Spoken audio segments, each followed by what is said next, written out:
We are offering a free CE opportunity for not just obviously all of our Aspen dentists, but also non-Aspen dentists, and most importantly, everybody here today, all dental students. So if you go to aspendentalce.com/welcome, you'll actually get full access as a dental student to our entire CE catalog, our old library of information, our current upcoming webinars, anything and everything. This is an amazing opportunity that we're going to be offering, I believe, until March 2021. Doc, were you familiar with this? I can't hear you. You're on mute. I can't tell you how many times I've said you're on mute my 8 months. Sorry. Can you hear me now? Yeah, we can hear you. Okay. I mean, I know we have the CE portal, but I didn't know that it was open to the students. Yep, this is neat. new. Yeah, that's pretty neat. So, do you have any experience as far as doing some of them online, or are you mostly an in-person? I mean, honestly, and I don't normally get a lot of time for CEs anymore, but I did a couple of them in the beginning online, but I do a lot more in-person courses now. Yep. If more so next level courses if I can, whenever I get a chance. Yeah, and everybody, I'm gonna let her tell her story now. I know I always talk, so I'm gonna shut up now. Without further ado, I want to introduce Dr. Mithila Sharma. Yes. Feel free to tell your story, how you, where'd you go to school? Because I know that they probably want to know that. There's some tie to the area. And how you found Aspen, what you're currently doing, if you're an owner, a little bit of the information on that. Perfect. Good evening, everyone. As Derek just said, this is Mithila Sharma. I'm actually a UCSF graduate, class of 2013, International Dental Program. So I'm very familiar with UOP. I had a lot of friends in the school and the program at that time. And of course, I'm a big San Francisco lover. I still have special place for it, but it's just that now Chicago has taken over for it.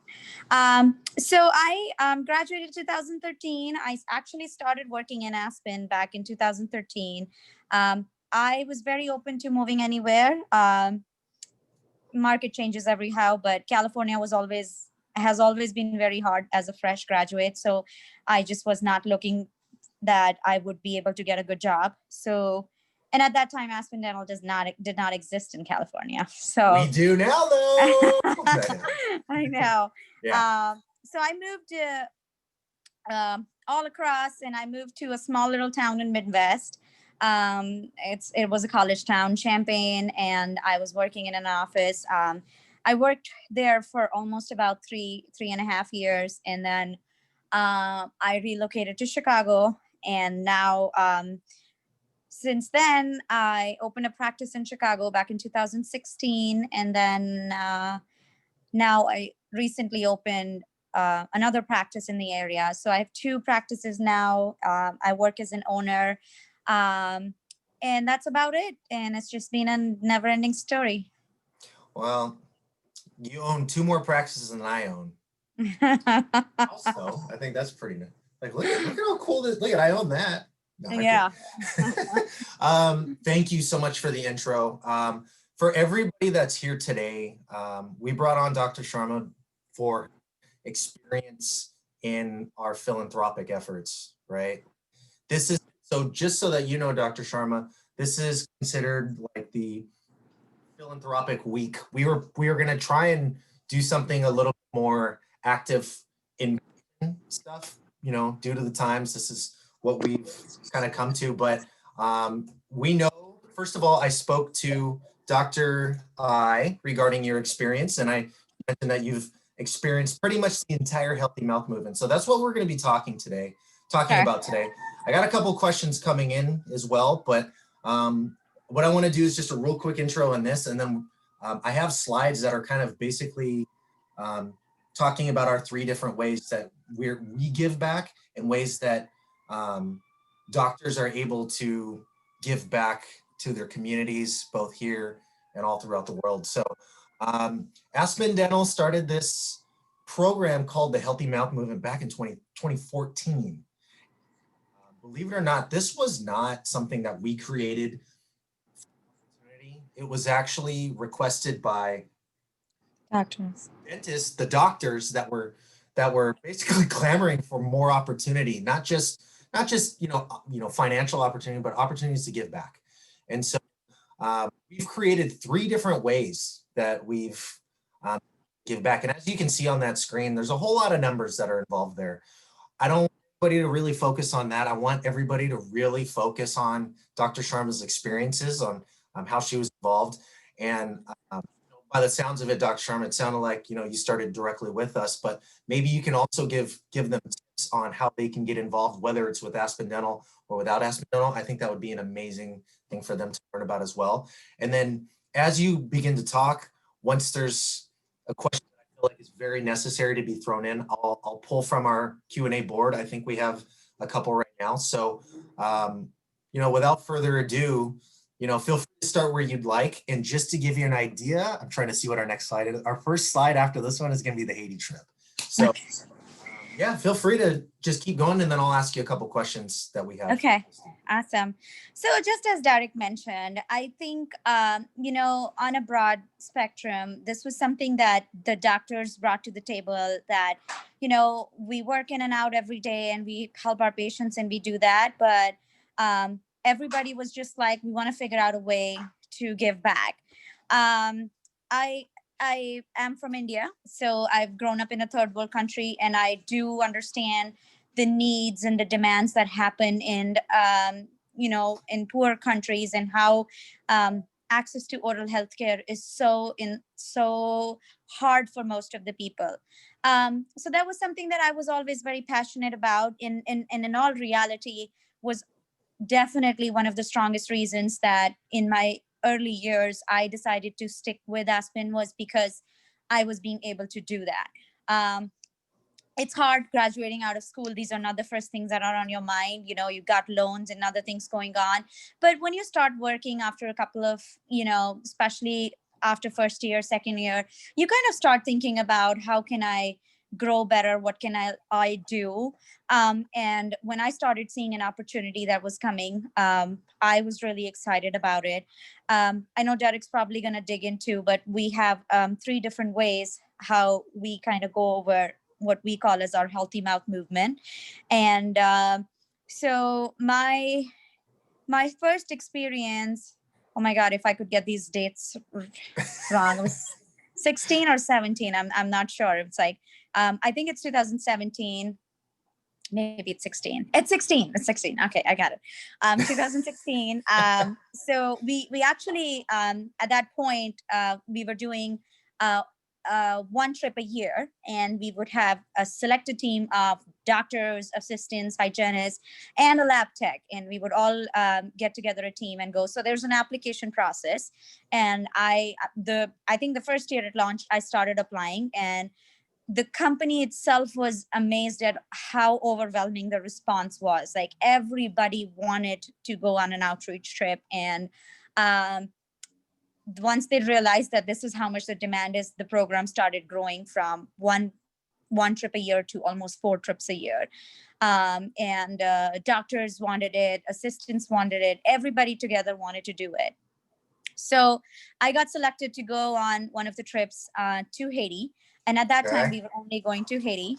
And it is actually, very interestingly, my Facebook reminder for today was my post from 2016 about my Haiti experience. So this is the right time then. I know. And it's been one of the most gratifying experiences of my life. Once you start working in your comfort zone, working in everything that goes on in our lives, and completely going into an extreme environment where you're not even working with a suction, where you don't even have all the instruments, where you're working in scorching temperatures and just running down, and all you are trying to do at the end of the day is helping people, no matter what language barrier is, no matter what kind of constraints are. I think there's nothing as good and beautiful as that. So it just made and all these people that I went on trip, I actually met them for the first time. So I made a new family. We all worked so well together, and we were just amazed at all these people coming from different background, different level of experiences in their life, how well we worked as a family and took care of people that in the best possible way that we could. That's amazing. So there's a question that came in, and I would like to elaborate on this question too. It says, how many mission trips have you tried to go on? And then if so, what got you interested in those types of trips, even though you may not have gone to it? Can you talk a little bit about that? So when I started, my whole criteria was that I wanted to go on a mission trip. It didn't matter where it was. It didn't matter what it was catering to, whether it was for kids or anything. I just wanted, just as I mentioned at the beginning, I was very passionate about it. If I can recall, I think I did apply the first opportunity that I got. I do think that there's a criteria that you have to be with the company for at least 2 years, if I'm not wrong, for you to apply and get selected. And it's just an application process, like you guys apply for anything in your program. And at the end of the day, it's just how passionate you are about doing it. I mean, if I could, I would apply every time, and I still do actually. But I have been on two, and both of them were to Haiti. In fact, the first trip was an Aspen Dental trip. The second trip that I see, actually, if you see in that photo, it's with another organization called Dentists for Humanity, and Aspen Dental partnered with this program, and I was just representing Aspen. With this one, we actually went with D3s and D4s. So these were students from Boston University and Tufts University, and one of their professors runs this Dentists for Humanity association. So we got associated with them, and then I went with them, and I was just kind of coaching and mentoring and kind of helping these students work and help everybody. That's great. So so you mentioned Dentists for Humanity. Are you familiar with the other organizations outside of Aspen Dental that does kind of perform these mission trips? So I am. I think, and I think just to that point, I did explore a couple of them before I was trying to find something with an Aspen. And in all reality, I'm sorry. I'm sorry, it's my dog. He's just getting crazy. That's okay. Bring your doggy in here. No, he just wants to be loved. So one of the reasons I kind of stopped searching on it, because the support and the convenience that I had, it's not easy when you're stepping out, going into an unknown country, and you're going with a random group of people. But a lot of people do it, and it's great. To me, when I started looking into it, it just felt more like I'm going with my family. I'm going with a group of people. I'm going with the support system that I already know. And everything is just so very well arranged. We just had to show up. That's all. That's awesome. We just had to go to the airport. We just had to show up and take our flight and be there. Everything from the start to finish had already been arranged and organized from starting to where we were going to stay. So I know we stayed in the city, but we would drive every day 2 to 3 hours to go to these remote clinics where we were working. And even in terms of supplies, everything. So the Healthy Mouth Movement donates all the supplies, all the instruments, whatever we can take. Everything is donated from our side. So we just go there, and all we do is we get together and we work. That's it.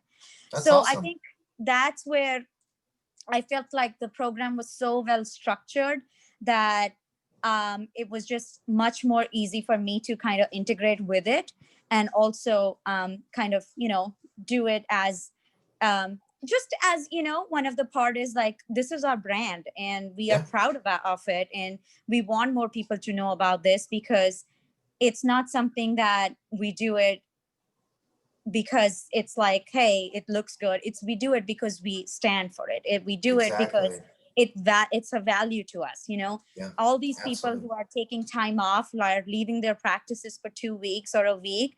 um, a lot of times it's really hard for you to do it when you're working yourself on your own. You're going to close down your practice. That's a lot of people really want to do community outreach and mission trips, but it's hard. They can't close their practice, or they can't get their time off and then just Yeah, head out. But with us, it's easier because we yeah. support you. We make it happen. You know, and obviously, you know, you mentioned a lot of great points, and I think your final point that you mentioned was this is kind of a major benefit to being a part of a dental service organization, is having the ability to partake and um, do these types of opportunities while at the same time not having to stress about the idea of, you know, I'm gonna, you know, lose out on something. The support is there. So I think that's kind of a beautiful thing. I have a ton of questions coming in, so let's try and get to some of these. Sure. I'm gonna do two in a row. This one is, how many people typically go on a mission trip? How do you typically set up your operatories? So it all it so how many people go on a mission trip is all dependent on where are we going and what's the need. Most Mhm. of the times there is a team of about 10 to 12 people, which could include about 5 or 6 dentists, 3 or 4 assistants. We do take hygienists also, and as I mentioned earlier, we do take lab techs also. In terms of setting up, it all depends on where exactly we're working. What you So, have, right? you know, I have taken teeth out on lawn chairs. I have had done cleanings on sitting even on step stools. So, I mean, you're not looking at any kind of high tech situation here. It's whatever you can make it work. So, actually, I don't know if you can zoom in, but there's on the bottom left, the photo that you see, that's actually just a big hall, and we just had chairs that we could recline back, and that's it. And you can see there are step stools and just small little tables on the side where everything was placed. Wow. We have pressure cookers for sterilization, so it's a makeshift situation. Do what you can do, right? Do whatever you can That's do. what, that's And awesome. there's another, it's an amazing charm in that. um Yeah. this the photo on the bottom left, actually, sorry, I was going with Yeah. my right This is left. as good as I can do. Well, Yeah. this isn't Yes, terrible. that's There it. we You go. can see that you're just kind of, it's a makeshift setup. That's all we were Yeah. doing. And on Yeah. the other side, if you see, that actually we hiked to almost a mile with all the instruments and everything on our backs to go to Wow. this church where we were going to be doing dentistry. And you'll be amazed, people walk 4 or 5 hours to come to these places because that's the nearest place that somebody is going to offer dental care to them. That's amazing. So, well, we can answer this question more than one time because I really appreciate this question. But what's the most fulfilling story that you can share regarding? Is there an instance, something that really impacted you, that was really memorable on your Haiti trips in particular? Remember I any mean, stories? there are so many of them. It's Yeah. kind of hard to count, but I think I would just literally go back to the one that I just mentioned. I worked with a 10-year-old who walked for 4 hours to come and see us. And Wow. I was just amazed. I was amazed how hard and how struggling it is for people to even get basic necessities of life, and you know, the dedication. And he was a champ. He came in, he got all his work done. um it was just beautiful. And then the other thing that I really remember was this older lady that she had her front teeth missing, and of course everything else in the mouth was completely gone. And she just, as much as we could translate and stuff, like she said she hadn't smiled in like last 15 years. So we took our teeth out, we made her a denture, and there are stories that really do tear you up. We had our moments every single day, and we would talk about it. Um, and we were just, I think, more than anything else, the biggest thing that you learn out of these experiences is the level of appreciation you have for what your life is, Absolutely. and how much blessed we are to be where we are, to be doing what we do, because there are things that we take for granted, which are luxuries for people in the world. Absolutely. Yeah. That's, and well, that'll probably be an ongoing feeling as we continue to show the next few. And I don't want to get too wrapped up and not have enough time in the other ones, but I'm going to ask two more. Since you mentioned you take lab personnel, what type of lab work have you guys done? So we would make dentures, we would make partials, flippers, whatever we could provide. We would do a lot of extractions and make dentures for people. But of course, there's no crown and bridge that can happen. Yeah. So there's, again, make and shift. There's all big fillings and crowns that we try, big fillings and build-ups that we try to do. So yeah, these aren't of typical domestic procedure. I mean, obviously you'll do some of these procedures, but they're a little bit more wicked than they are normally, right? Just lost you for a second. Sorry. So I might be able to assist with this question. How open or receptive would Aspen be to starting new mission trip sites? Do you happen to know anything about that, or talk to Dr. I about that? So in all reality, I think it's the world we are living in right now which is stopping us. I don't think from our side. I mean, our healthy mouth movement was actually growing bigger than it was ever. We were, as I said, at one point we were doing 3 or 4 trips a year, and we were 4. We were on trend to keep doing it. But of course, I think as soon as, things get back to normal and people are open to traveling, and countries are open to traveling, I think we'll be back on track. I don't think this is something that will ever stop. Yeah. And I think most importantly too, regarding this is, I'm trying to put myself in this question, the person's seat that's asking this question. We are very receptive to these types of ideas. Obviously, in a normal world or pre-COVID world, we have a clinical support team that essentially takes care of this information. And this individual is, very accessible in order to reach out to and ask questions, and also to propose these ideas. It's not like this is a take it or leave it situation. If there is a need and there's an opportunity for it, especially since we started off with one mission trip, and now, obviously, again, pre-COVID, we were up to 4 mission trips a year. This is something that we're looking to continuously expand in. It's obviously a great feeling for our doctors. It makes them fulfilled.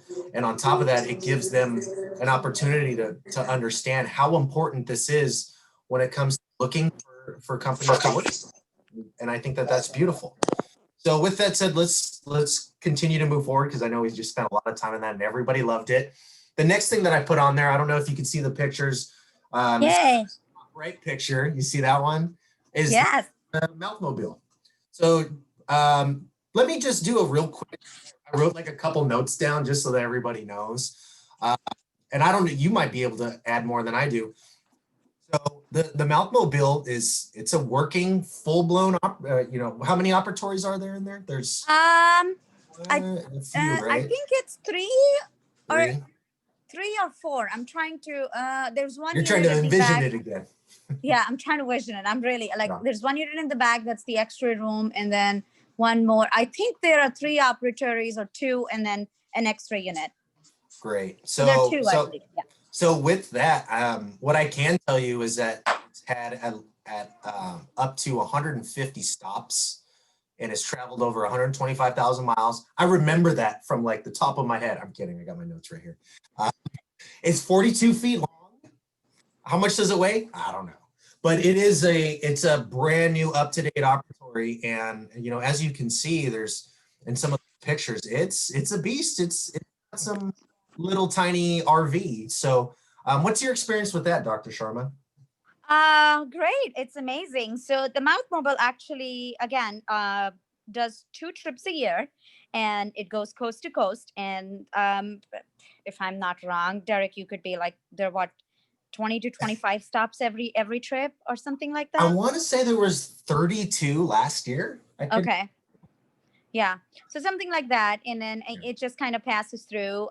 So I had actually last year, it was in Chicago, or last year. Sorry, last year. I'm so sorry. I'm losing track of years right now. So It's okay. in Chicago, and what we do is when Mouth Mobile is coming into your area, again, you sign up. You could take your teams. I did take a few of my dental assistants with me.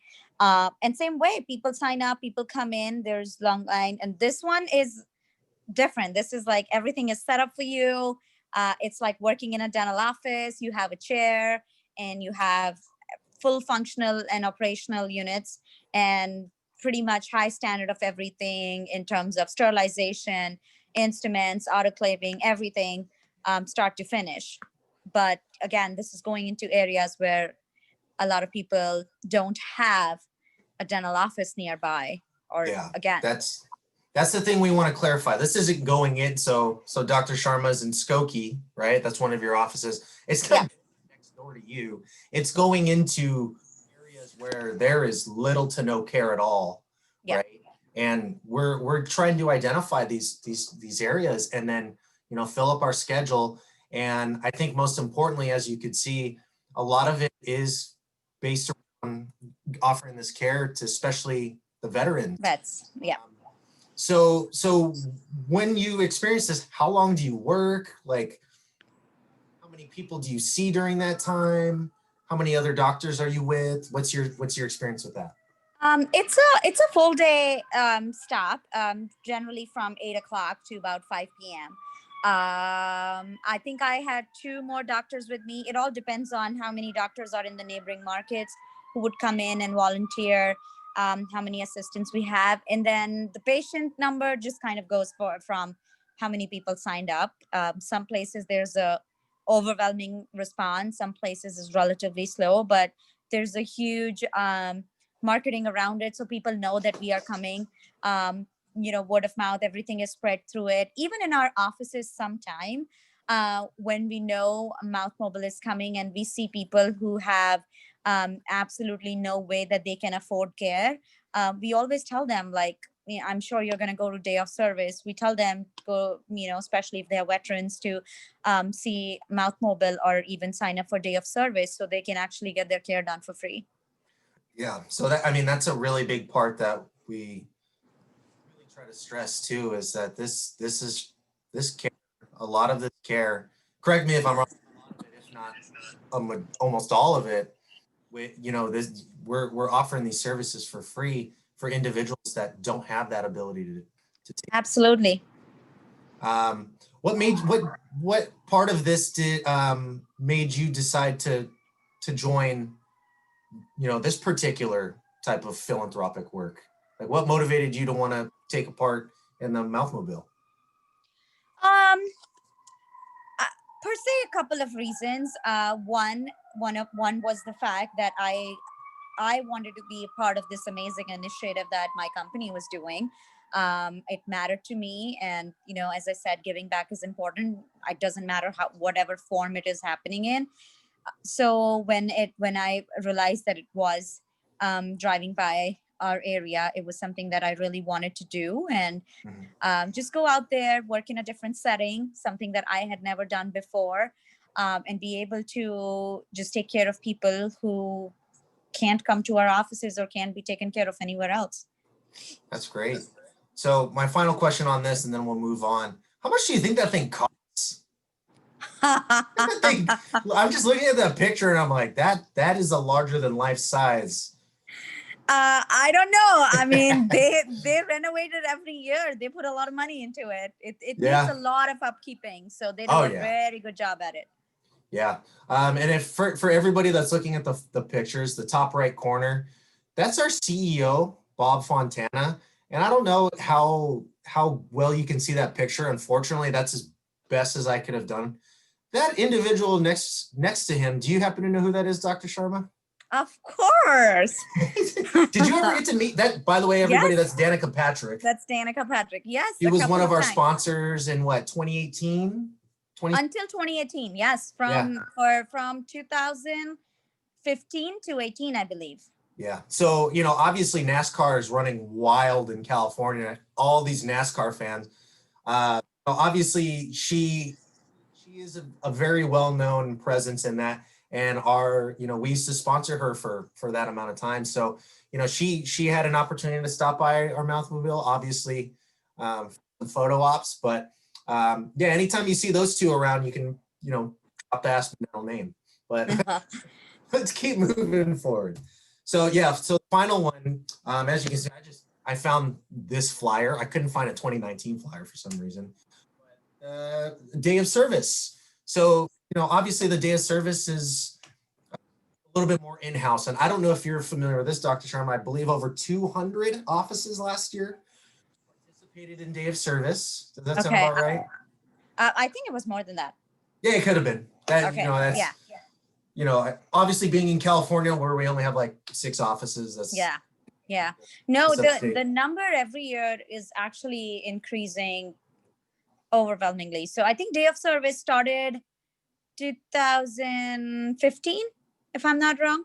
15 or 16 is when it started. That sounds about right. Yeah. So we dedicate a day in the month of June. It's every year in month of June. Unfortunately, usually the first weekish, right? First week or first or second week. I'm not sure about that. I mean, I think unfortunately this is the only year we were unable to do that. But ever since, so you can say last 5 years we've been doing it. So it's a Saturday.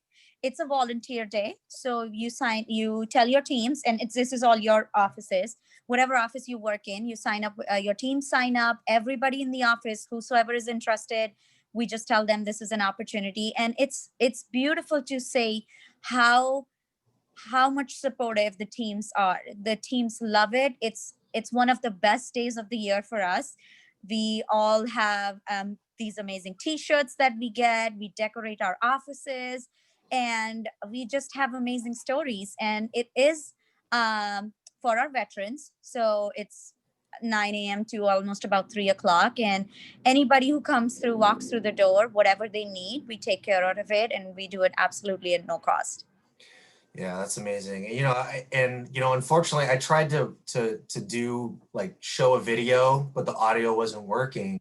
Okay. I'll make sure for everybody that's participating today, I'll make sure to send out that video so that you can kind of get a feel for how fulfilling it is in particular instances. Obviously, we have a lot of marketing on that because this is something that we try to continue to operate on a yearly basis, especially since this is a very fulfilling thing, not only for the clinician, but on the business support side. Like we just get so excited in order to see these types of things. Do you have a story of one of the veterans that you did meet, and how did they influence you or impact your life?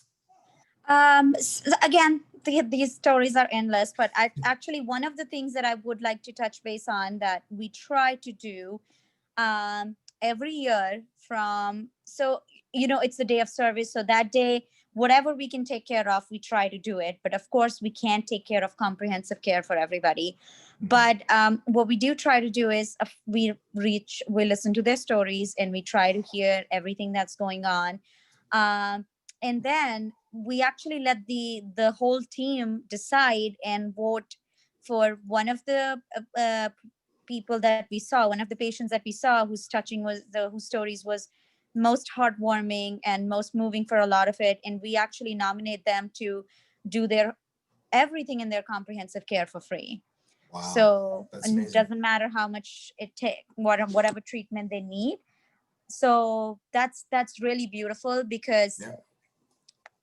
these are really moments that bring tears for you, because we talk about these things and we see so much. It's sad when you actually realize that these people who've served the country and who've done so much actually have so much limited access for dental care. Yeah. And they listen to, they talk about, and they're so proud of their experiences and their stories, and they share it. And then when you tell them that, hey, we're going to take care of everything for free for you, and most of the people that we nominate are the ones where everything is gone and we are just going to do a smile makeover. We're going to take everything out and get them new sets of dentures, which in real life could be thousands and thousands of dollars. Yeah. It's those moments that, you know, the teams tear up, the patients tear up, we all tear up, because it really makes a huge difference. It changes their lives. Absolutely. You know, thank you so much for sharing all that. I know I got a whole ton of questions that were really a lot. Obviously, the mission trips are so fulfilling, and a lot of the students are now just learning about the idea of day of service and all the other things. We're getting some questions that are related, kind of just everything. So at this particular point, I think what we can do is just answer everything. This question. Okay. Again, we're completely transparent, so I appreciate you, everybody, just throwing out the questions, and we can take them as they go. Just out of curiosity, how does the finances for DSO work for these service trips? Are Aspen sponsoring events, or is it more of the practicing Aspen dentists? I'm sorry, I didn't get that question. Yeah, I'm gonna try to do my best to clarify this. And if this individual can reword it, maybe we can help out a little bit more. But my guess is, like, who's funding these trips? And I'm sure you can answer that, and I can answer that. A lot of it comes from the business support side, right? And how, like, for example, if you decide that you want to participate in one of these trips, what is there anything that comes out of your pocket, or is it pretty much all taken care of for you? So I think the only thing that is I take care of my travel. Mm-hmm. I do that, but everything besides that, which is like including my stay and meals and everything that happens, is all taken care of by ADMI. Mm-hmm. Which they have their healthy mouth movement dedicated for that. As for every other team member, even their travel is taken care of. So for all the team members, as in dental assistants and hygienists and everybody, everything from start to finish is taken care of by ADMI. So you're blessed as an owner to have to pay for your yeah. Everybody else, though, is taken care of. Is that my understanding? Yeah, exactly.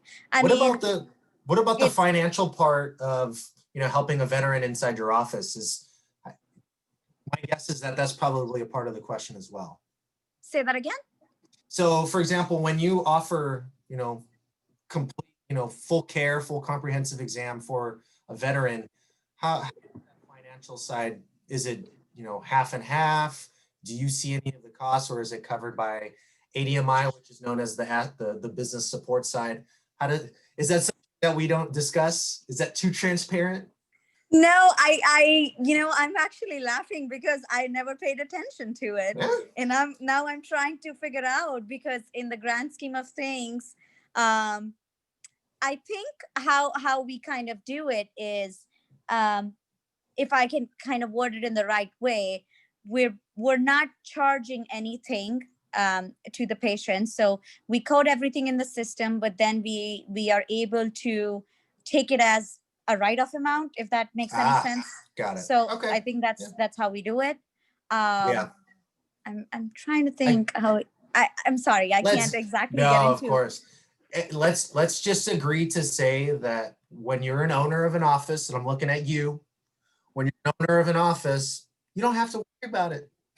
Yeah. Obviously, you might worry about it, but if I can actually say, no matter what position I worked in, whether I was working as an associate or a lead dentist or an owner, I think I never had to worry about it.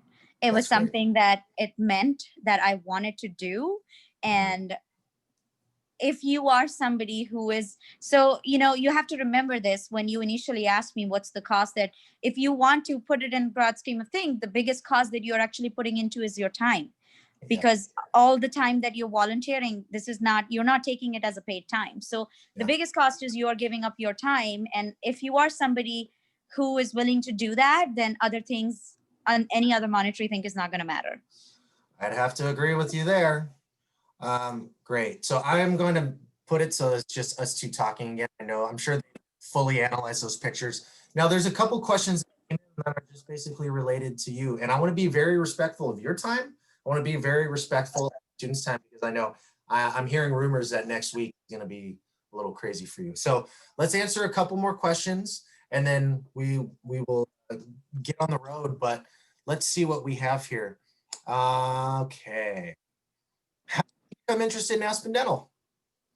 How? Yeah, how? um Do you remember? I do actually. It's not any kind of specific story, as I We don't said in the care. beginning.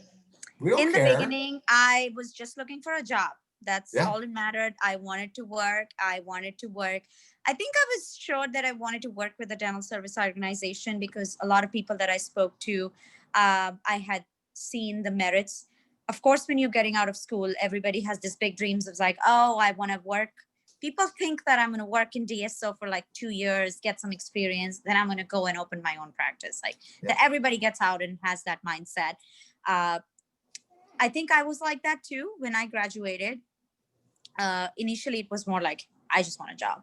And then when I started working, I really started enjoying what I was doing.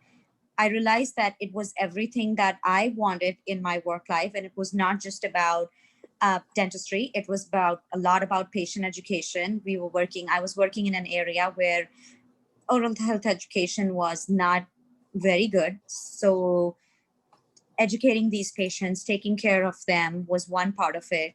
Along came philanthropy, which was another part of it. And along came networking and social life part of it, which I think was very, very rewarding for me too, because, I'm an extrovert. I'm a socialite. I love hanging out. I love meeting people. And I started making this own Aspen family, bunch of colleagues and so many doctors and mentors that I could reach out to. So overall, the picture didn't start as if that I was wanting to work, but as I grew into it, my love for it and my trust in it started getting so strong that I realized that this is where I want to be. Yeah. So, you go in thinking, all right, got to get that job, got to, make that money, and I'll get in and out in a couple of years. And they basically kept you going with these types of philanthropic efforts and the networks and the people that you meet. I have to agree. I've been here for 3.5 years now, and it's a hard hustle and bustle. I'm sure you can agree. It's the work hard, play harder mentality. Absolutely. All of a sudden, you fast forward and you're like, what the heck happened? Um, I'd have to absolutely agree. Even on the business support side, it's just like that. Let's answer one more, and then we will call everything call it a night. So for some of us that want to get involved before we graduate, and let's just say that pertains to mission trips, that pertains to getting involved just for any philanthropic work, what do you suggest that they do? It's very open-ended.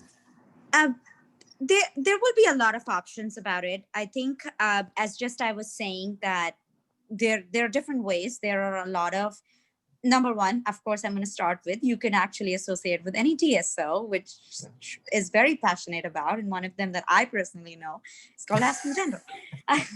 So the reason I bring that up is because I started with the effort that we did with D3s and D4s back in Boston. So this was amazing group of students, and I still am in touch with them. They all now have graduated, and they still reach out and ask questions, and we connected really well. So we are always open to that. We did actually start doing a couple of trips with a bunch of dental school students. So that's one of your options. I know that there are some other, every city has an outreach mission group. There are a lot of doctors who associate and come up with or come together, and even staying in touch with some of your faculty members. I have one of my faculty members who goes on mission trips every year, and we have talked about a couple of times to go together. It just it hasn't worked out yet, but You own 2 offices now. here's what I will say. It's, if this is something that means to you, there are so many ways to do it, and you will find a way, absolutely, and very easily. That's a great point you bring up. And I also kind of want to drop a little bit on top of that. Obviously it's very meaningful to give back to those that are less fortunate. In addition to that, if you're just looking to get an experience of going inside the office and having an experience, we're currently work with all universities, and that includes you all at UOP, regarding potentially doing some sort of externship where you're going into our offices during breaks, being able to shadow docs, and even be able to practice kind of like a temporary license. So, obviously for all of you 2021 grads, it might be a little too late, but for your 2022s and later, don't be surprised if you happen to hear these opportunities pop up. And it's just a great opportunity to see how an office works inside, let alone, being able to be involved in mission trips and things of that sort. So we'll definitely, if you have any questions, or if you have some major motivations as far as wanting to get involved, please don't hesitate to reach out. Again, I want to thank Dr. Sharma for coming. And before we take off again, this is the CE information. So for everybody signed up, I'm going to send this. I'm going to send out a couple of videos that you'll probably see Dr. Sharma. So there's some marketing videos that we have kind of showing the experiences for all 3 of those trips. And I'll make sure to send that out. And most importantly, if you have any questions, here's my direct contact information. If you want to get involved, or if you have any very specific questions that are related to Dr. Sharma's experience, feel free to reach out. Keep in mind, she's very busy, so don't hound her with, I'm looking at you. Andrea. No, absolutely. No, feel free to reach out. But just as Derek said, I will try my best as soon as possible. I can get back to you. But I would be more than happy to answer any questions if you have. Yeah, and if you have any questions as well, feel free to let me know, and then I can always pass on the questions as well. But again, Dr. Sharma, thank you. We idolize you over here. All we hear is nothing but great things coming out of Illinois. So thank you everybody for attending. And if anybody has any questions, we'll definitely keep in touch. For all of you 22, 22 and 23s, I'll be seeing you Monday. All right. Thanks again, Thank Dr. you, Sharma. everybody. Thank you so much for your time. Thanks, Derek, for this opportunity. So have a good night, everybody. Bye. Bye.